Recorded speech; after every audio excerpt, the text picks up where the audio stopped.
Welcome to Speak English Now podcast with your host, Georgiana, the podcast that will help you to speak English fluently with no grammar and no textbooks. Hi, everybody. I am Georgiana, your English teacher and founder of SpeakEnglishPodcast.com. My mission is to help you to speak English fluently. Today, I will continue to talk about the English words my students love. Later, you will improve your grammar with a point of view lesson. So don't miss out because it's worth it. If you haven't heard the first episode on this topic, I recommend you to do so. So my idea for today is to comment on some of those words. I think it will be fun. Like in the previous episode, I will be commenting on the English words that my students have liked the most. Okay. So here's the first one. Jessica Alonso says her favorite word is faithfully. My students have always been faithful from the moment I've started teaching English. Thank you everyone for being faithful. Yours faithfully. Isa Cap says her favorite word is skills. Let me ask you a question. How do you improve your English speaking skills? This one was easy, right? You improve your speaking skills by listening to my premium courses and my podcast every day. Guillermo Navillo says his favorite word is peace. Who doesn't want peace? Peace is the absence of hostility and violence. It's a concept of friendship and social harmony. If peaceful conditions predominate in a society, all activities take place in their proper form. Puentes Andres says his favorite word is energy. We all want to have more energy. If you don't have enough of it, you can't work or study. So if we don't have time to sleep, we choose to drink a lot of coffee. Richard Moreno says his favorite word is delightful. Delightful is something or someone who's very pleasant, attractive, or enjoyable. Examples. What a delightful day. What a delightful surprise. I wish you a delightful evening. What a delightful person. I'd say that delightful is elegant and sophisticated, and you can use it in so many ways. Our next word is beautiful. Beautiful is such an amazing word, but unfortunately, we tend to overuse it.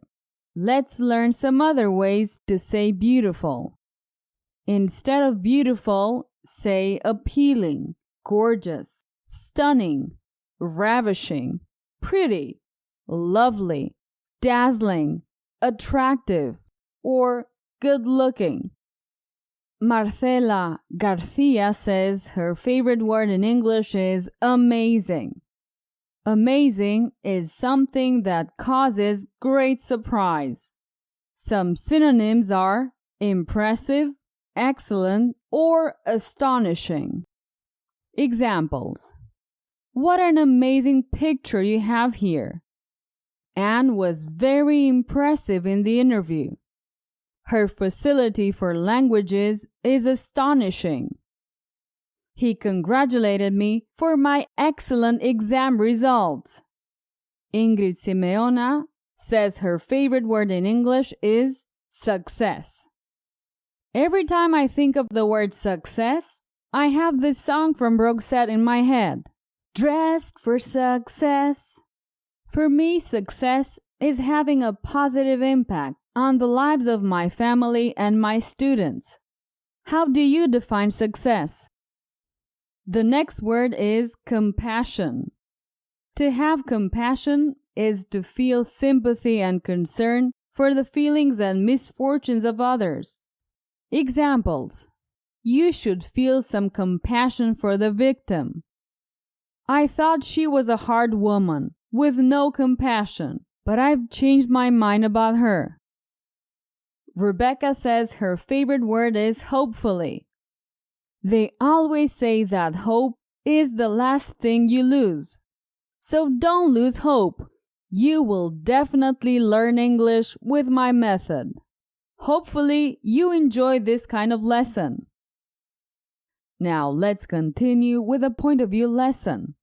Here, I'll use the point of view technique. The main benefit of this technique is that it will help you to learn grammar intuitively, without boring exercises or memorizing rules. I will tell you a short story more than one time.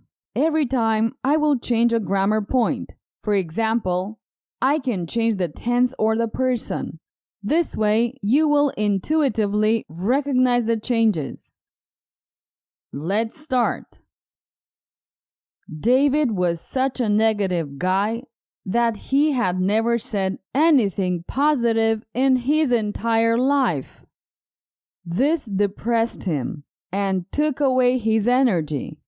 Plus, he had no skills, so he couldn't get a job. So, he was broke, depressed, and with no peace of mind. Poor David, he had many problems. One day, he explained his situation to a friend. His friend gave him some advice. He told David to write positive sentences every day in a journal. If he couldn't think of them, at least he should copy them from some book or newspaper. So every day, David spent hours and hours writing positive sentences in his journal, and noticed that he was becoming less depressed and more positive. In the end, something amazing happened. David became passionate about writing positive sentences. He ended up writing over 100,000 delightful phrases. So he published the journal and became a successful author. We hope that David finally got some peace of mind. At least, he managed to help many people in a very beautiful way. Let's hear the same story in the plural. David and James were such negative guys that they never said anything positive in their entire life. This depressed them and took away their energy. Plus, they had no skills, so they could not get a job. So, they were broke, depressed, and without peace of mind. Poor David and James, they had many problems. One day, they explained their situation to a friend, and their friend gave them some advice. He told them to write positive sentences every day in a journal. If they couldn't think of them, at least they should copy them from some book or newspaper. So every day, David and James spent hours and hours writing positive sentences in their journal and noticed that they were becoming less depressed and more positive. In the end, something amazing happened. David and James became passionate about writing positive sentences. They ended up writing over 100,000 delightful phrases. So, they published the journal, and they both became successful authors. We hope that David and James finally got some peace of mind. At least they managed to help many people in a very beautiful way. Okay, this is the end of this short lesson. As you can see, just by changing a point of view of the story, you can learn grammar intuitively. This is one of the techniques that I use in my premium courses. I recommend you to take a look at speakenglishpodcast.com/courses. Also, if my lessons are helping you with your English, tell your friends and family to visit my website, speakenglishpodcast.com. That would mean a lot to me. Thanks. Okay, it's the end of this episode. Remember to listen to it several times. It will help you with your English. See you next week and have a wonderful day. Bye-bye. Did you enjoy today's episode? Get the transcript now at speakenglishpodcast.com.